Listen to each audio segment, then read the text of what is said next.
Praise Lord, brothers and sisters.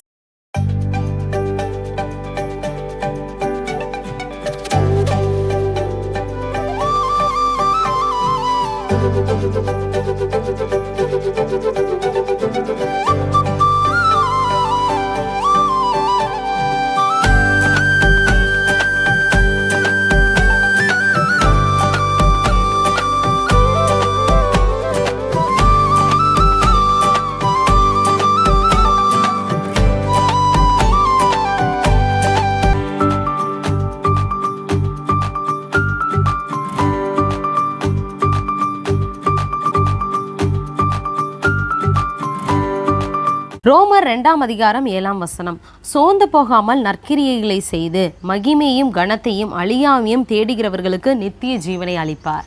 இந்த வசனத்துடைய அர்த்தம் என்ன அப்படின்னா, உன் ஆகாரத்தை தண்ணீர்கள் மேல் போடு, அநேக நாட்களுக்கு பின்பு அதன் பலனை காண்பாய். ஏன்னா நம்ம சில நேரம் வந்து நம்ம ஒர்க் பண்ணதுமே நாளைக்கே போய் நம்ம அதனுடைய பலனை பார்த்தோம் அப்படின்னா கண்டிப்பாக வந்து இருக்காது. இப்போ நம்ம ஒரு சின்ன விதையை போடுறோன்னு வைங்களேன், நாளைக்கே போய் தோண்டி அது செடி வந்து முளைச்சிருச்சான்னு பார்த்தா கண்டிப்பாக வந்து இருக்காது. அதுக்கு நம்ம கொஞ்சம் டைம் வந்து கொடுக்கணும். ஒரு சில நேரம் நம்ம லைஃப்பில் வந்து சில நேரம் ரொம்ப லாங்காக கூட வந்து அதை எடுக்க ஆரம்பிக்கும். ஆனால் அது எந்த அளவுக்கு லாங் ப்ராசஸாக இருக்கும் அந்த அளவுக்கு ஆண்டவர் ஒரு பெரிய ஆசீர்வாதத்தை தரப்போறார் அப்படின்றத அர்த்தம். இப்ப கூட நம்ம ஒரு வசனம் வாசிக்கலாம். மத்தேயு 6:26-33 வரை.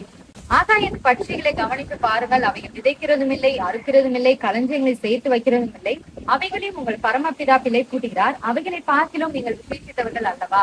கவலைப்படுகிறதுனாலே உங்களில் எவன் தன் சரீர அளவோடு ஒரு முடத்தை கூட்டுவான்? உடைக்காகவும் நீங்கள் கவலைப்படுகிறது என்ன? காட்டு புஷ்பங்கள் எப்படி வளர்கிறது என்று கவனித்து பாருங்கள், அவைகள் உழைக்கிறதும் இல்லை, நூற்கிறதும் இல்லை. என்றாலும் சாலமோன் முதலாய் தன் சர்வ மகிமையிலும் அவைகளில் ஒன்றை போலாயிலும் உடுத்தியிருந்ததில்லை என்று உங்களுக்கு சொல்கிறேன். அற்ப விசுவாசிகளே, இன்றைக்கு இருந்து நாளைக்கு அடுப்பிலே போடப்படும் காட்டுப்புல்லுக்கு தேவன் இவ்விதமாக உடுத்துவித்தால் உங்களுக்கு உடுத்துவிப்பது அதிக நிச்சயம் அல்லவா? ஆகையால் எண்ணத்தை உண்போம், எண்ணத்தை குடிப்போம் என்று எண்ணத்தை உடுப்போம் என்று கவலைப்படாதிருங்கள். இவைகளை எல்லாம் அஞ்ஞானிகள் நாடி தேடுகிறார்கள். இவைகள் எல்லாம் உங்களுக்கு வேண்டியவைகள் என்று உங்கள் பரமபிதா அறிந்திருக்கிறார். முதலாவது தேவனுடைய ராஜ்யத்தையும் அவருடைய நீதியும் தேடுங்கள், அப்பொழுது இவைகள் எல்லாம் உங்களுக்கு கூட கொடுக்கப்படும். நம்ம பார்த்தோம், நம்ம வந்து இன்னைக்கு என்ன ட்ரெஸ் போடுவோம், என்ன சாப்பாடு சாப்பிட போறோம், நம்ம லைஃப் எப்படி இருக்கும், நம்ம ஃபியூச்சர் எப்படி இருக்கும், நம்ம வேலை என்ன செய்ய போறோம், எதுக்கும் நீங்க வந்து கவலைப்படாங்க. ஏன்னா இதெல்லாம் உங்களுக்கு வேணும் அப்படின்னு வந்து உங்களுக்கு பரமபிதா ஏற்கனவே தெரிஞ்சுக்கிறாரு. ஆனா நீங்க செய்ய வேண்டியது என்ன? இதெல்லாம் யார் தேடுவாங்கன்னா அஞ்ஞானிகள், உலகத்துல உள்ளவங்க, இயேசு கிறிஸ்துவை அறியாதவங்க தான் இதை குறித்து கவலைப்படுவாங்க. ஆனா நம்ம வந்து அது கவலைப்பட தேவையில்லை. ஏன்னா பரமபிதா ஏற்கனவே இதெல்லாம் நமக்கு தேவைன்றத வந்து அவர் வந்து அறிஞ்சிருக்கிறார். ஒரு ஊர்ல வந்து என்னன்னா, ஒரு மருத்துவர் வந்து ஒரு டாக்டர் வந்து இருந்தார். அவர் நல்லா வந்து டாக்டர் படிச்சு நல்லா வந்து ஒரு இதய நிபுணருக்கும் வந்து படிச்சு நல்லா வந்து இது பண்ணார். திடீர்னு பார்த்தீங்க அப்படின்னா அவர் சரீரத்துல வந்து ஒரு பயங்கரமான வியாதி வந்திருக்கு. உடனே அவர் ஏற்கனவே டாக்டர் தானே, அதனால அவரால் முடிஞ்சதை வந்து ட்ரை பண்ணி பார்த்துருக்காரு, கன்சல்ட் பண்ணி பார்த்துருக்காரு. அவருக்கு வந்து அது என்ன வியாதி எதுவுமே தெரில. அப்புறம் ஒரு கட்டத்தில் என்ன நினச்சிட்டாருன்னா, நம்மளே வியாதியில் எவ்வளோ சிரமப்பட்டிருக்கோம், நம்ம போய் இன்னொருத்தவங்களை நம்ம எப்படி போய் நம்ம தூக்கி விடுறது அப்படின்னு சொல்லிட்டு அவர் குணமாக்கி மருந்து கொடுக்கன்னு சொல்லிட்டு அவர் வந்து அந்த டாக்டர் தொழிலே வந்து விட்டுருவாராம். விட்டுட்டு வீட்டில் உட்காந்துருப்பாராம். சரி நம்ம அடுத்து என்ன பண்ணலாம் அப்படின்னு யோசிக்கிறப்ப அவருக்கு வந்து சரி நம்ம வந்து எழுதலாம், ஏதாவது புக் எழுதலாம், ஏதாவது ஒரு நாவல் எழுதலாம் அப்படின்னு சொல்லிட்டு பேனை எடுத்து எழுத ஆரம்பிப்பாராம். அதே மாதிரி அவர் எழுதுவாராம்.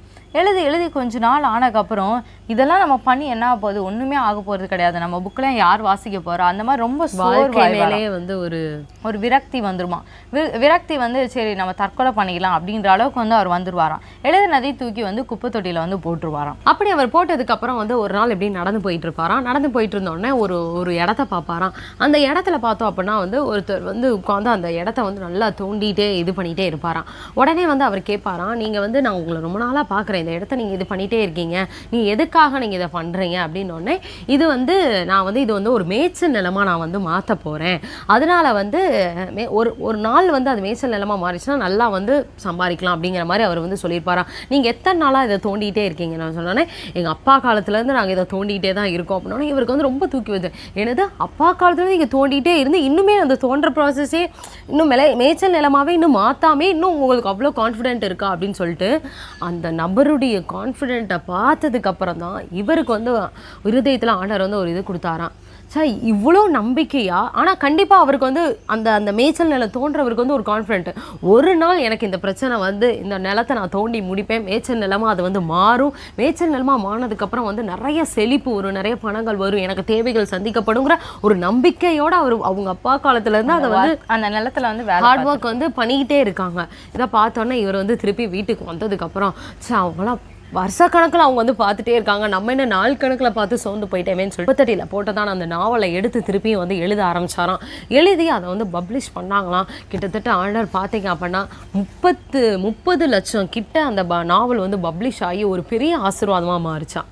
அநேக மக்கள் அதனால் பயன்பெறவும் அதன் மூலமாக அவருக்கு ஒரு பெரிய ஒரு ஆதாயம் வர ஒரு 30 லட்சம் நாவல் விற்பனை ஆச்சுன்னா எவ்வளோ பெரிய ஒரு விஷயம்னு பார்த்துக்கோங்க. அது மூலமாக ஆண்டவர் வந்து அவருடைய லைஃப்க்கும் ஒரு மீனிங் வந்து கொடுத்தாரு. இந்த நம்ம வசனத்தில் படிக்கிற மாதிரி நம்ம சோர்ந்து போகாமல் நம்ம வந்து செய்யணும். எப்பயுமே நம்ம இந்த மாதிரி ஒரு விஷயங்கள் நீங்கள் ஒரு எக்ஸாமுக்கு ப்ரிப்பேர் பண்ணவங்களா இருக்கலாம், இதோ ஒரு பிஸ்னஸ் ஸ்டார்ட் பண்ணவங்களா இருக்கலாம், இல்லை என்ன ஒரு மினிஸ்ட்ரி பண்ணுறவங்களா இருக்கலாம், எல்லாருக்குமே நம்ம வந்து நாளடைவில் நமக்கு வந்து சோர்வு வரும். என்னன்னா நம்ம ரொம்ப நாளாக வந்து ஹார்ட் ஒர்க் பண்ணுறோம், நம்ம நினச்ச அளவுக்கு உடனே டக்குன்னு ரிசல்ட் கிடைக்க மாட்டேங்குதுன்னு. ஆனால் நிச்சயமாக ஆண்டவரை நம்பி நம்ம அந்த காரியத்தை நம்ம செய்யும் போது அநேக நாள் ஆனாலும் நிச்சயமா அதற்குரிய பிரதிபலனை கர்த்தர் தருவார். விசுவாசத்தை ஆண்டவர் வந்து நீதியா என்றாரு. ஆதியாகமம் 15:6 சொல்லியது, ஆபிரகாம் வந்து விசுவாசித்தான், அது அவனுக்கு நீதியா எண்ணப்பட்டது. அப்போ அந்த இடத்துல வந்து விசுவாசத்தை ஆண்டவர் வந்து ஒரு நீதிங்கிற ஒரு கணக்குல வந்து கொண்டு வர மேல வந்து விசுவாசமா நம்ம எல்லா காரியத்திலும் இருக்கும் போது அது வந்து நமக்கு நீதியா எண்ணப்படுதான். இது மட்டும்தான் நீதியா அப்படின்றவன் நம்ம நினைக்க கூடாது. நம்ம வேதத்தை நம்ம படிக்க ஆண்டவர் இன்னும் நிறைய நீதிகளை வந்து ஆண்டவர் நமக்கு வெளிப்படுத்துவார். பொதுவா உலகத்திலே நம்ம வந்து இது வந்து நீதி அப்படின்றது நமக்கே ஓரளவுக்கு தெரியும். நம்ம கரெக்டா ஆவியானுடைய உதவியோட நம்ம ஜட்ஜ் பண்ணணும்.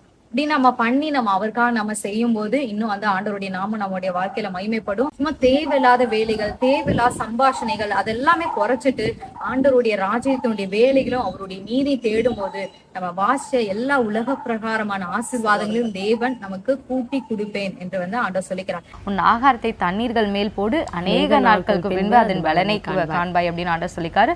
சோர்ந்து போகாமல் நற்கிரியை செய்கிறவர்களுக்கும் தேவன் வந்து அதிக கனத்தையும் அழியாமையும் நித்திய ஜீவனையும் தருவேன் என்று சொல்லிக்கிறார்.